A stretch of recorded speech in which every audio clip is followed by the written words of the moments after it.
There is a cabin standing about 200 yards up the hill behind my house right now. One room, 16 feet by 20 feet, with a little sleeping loft and a metal roof. My Papa Harlan built it back in the 1930s with a cross-cut saw, a Broadix, and whatever this mountain gave him. He never poured a single bag of concrete. He never bought one stick of treated lumber. And this morning I walked up there with my coffee, and the floor inside is as dry and solid as the day he laid it.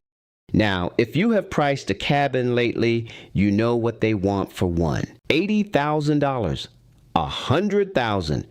More than that, if a builder can tell you want it bad. Today, I am going to show you how to put one up the old Appalachian way. Small, plain, and paid for less than the price of a decent used truck. And stay with me all the way to the end.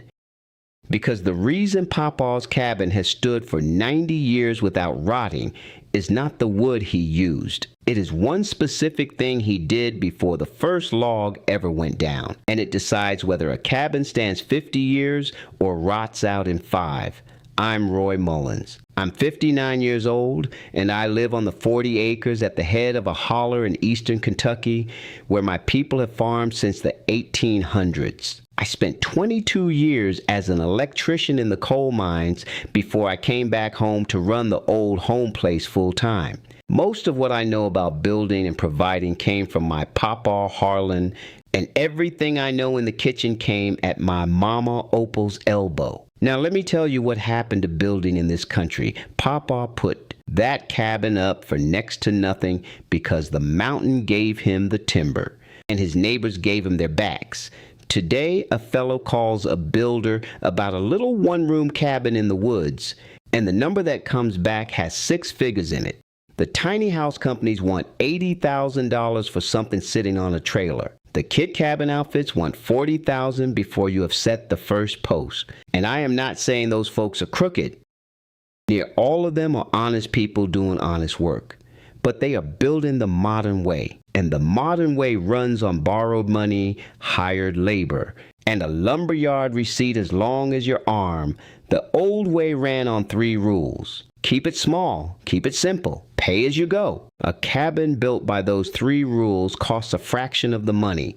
And I would argue it outlasts the expensive one too. Papa's has outlasted Papa, and I expect it will outlast me. So today, we are going through the whole thing, from picking your spot on the land to lighting the first fire in the stove. And keep that question about Papa's first step tucked in your back pocket, because we are getting to it before we are done. And it is the one part almost everybody building today gets wrong. Now, before we walk up the hill, let me tell you where all of this comes from. Everything I am teaching you today comes out of the book me and Brenda put together. It is called Save $9,000 a Year, the Appalachian Homestead Manual. It is the old mountain systems my family has used for 3 generations to feed a household and run a home on almost nothing, written out plain, step by step. The garden, the pantry, and the putting up, the root cellar, the smokehouse, the kitchen, the power, and the water. Run together. Those systems save our household better than $9,000 a year. And the cabin know-how I am teaching you today has its own place in there too. The book is $17 right now, marked down from $47. And in my experience, the first method a person tries usually pays that $17 back inside a month. If that sounds fair to you, it is easy to get. Now go ahead and grab your phone and open up your camera, the same one you use to take pictures. Point it at that square code on your screen and hold it steady for a second. A little link will pop up, give it a tap, and it will take you straight to the book. And if you are watching on your phone right now, the link is waiting for you right down below in the description. Take your time, there is no rush at all. I'll wait right here. All right, grab your coffee and let's go build a cabin. The first decision is not lumber and it is not money. It is where the cabin sits on the land. And this one decision does more for you than any tool you will ever buy. You want high, dry ground. Never build in the bottom of a holler, no matter how pretty it looks down there by the creek. Cold air runs downhill at night and settles in the bottom like water in a bowl. And real water settles right there with it every time it storms. Papa always said a wet foot never healed, and he meant buildings as much as boots. You want the cabin part way up a south-facing slope if you can get it. The morning sun hits the porch, warms the walls, and dries the ground around you. You want the back of the cabin toward the north wind, with the hill or a stand of trees behind you as a windbreak. And you want water close. A spring above the cabin is gold, because gravity will carry water to you for free, forever. So walk your land in the morning after rain. The spot that is already dry by 10 o'clock is telling you something. Listen to it. Now, the size, and folks, this is where I have to talk some people off a ledge. Build it small, 16 feet by 20 feet. That is 16 by 20, one room, with a sleeping loft up under the roof if you want one. I know that sounds tight to modern ears. It is 320 square feet, and my grandparents raised a family through the Depression in not much more than that. Small is not a sacrifice. Small is the whole trick. A 16 by 20 cabin heats all winter on one small wood stove, and the deadfall off a few acres. One or two people can raise every wall of it by hand. The materials fit in a couple of truckloads, and every foot you add past that grows the price of everything, the foundation, the roof, the heating, all of it, all at once. Mama never wasted a thing, and neither do I. And square footage you do not need is the most expensive waste there is. One more thing before you cut a board. Go see your county office and ask what they require for a small outbuilding or cabin. It costs you one morning. It is usually simpler than you fear, and it saves you a world of headache later. Now we come to the foundation, and I want your full attention here, because this is the part everybody gets wrong. You are not pouring a slab. You are setting piers. Here is how, one step at a time. Mark out your 16 by 20 rectangle with string. Measure both diagonals, corner to corner. When those two diagonals match, your corners are square. You will set piers at each corner and down the long sides, roughly every 6 feet or so.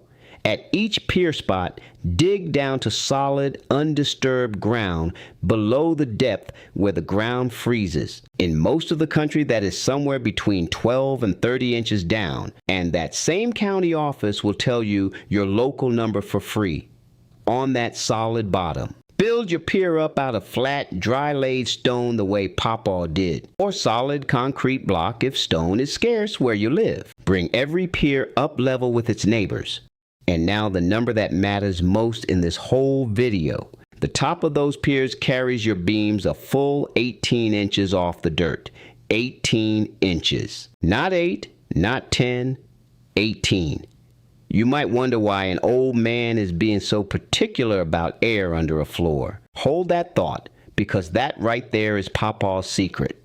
And before we are done, I am going to hand you the whole why. With the pier set, the rest goes up quicker than you would believe. Lay your beams across the piers, big timbers, 6 by 6 or better, and your floor joists across those. And here is where the old way saves you the serious money. Do not buy your lumber at the big lumber yard. Find a local band sawmill. Nearly every rural county has a fellow running one, cutting oak and poplar off local land. And rough-cut lumber from a mill like that runs about half the price of the store. Thicker and stouter to boot. Frame your walls simple and plain. Side them with wide poplar boards run up and down, with a narrow strip of wood nailed over each seam.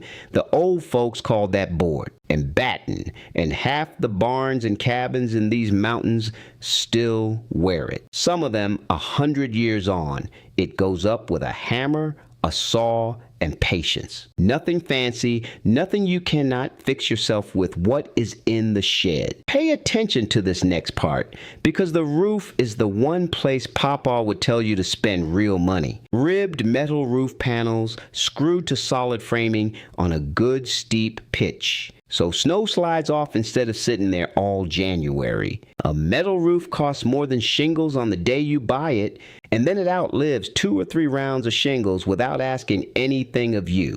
And when you frame that roof, run your overhangs out 2 feet past the walls on every side.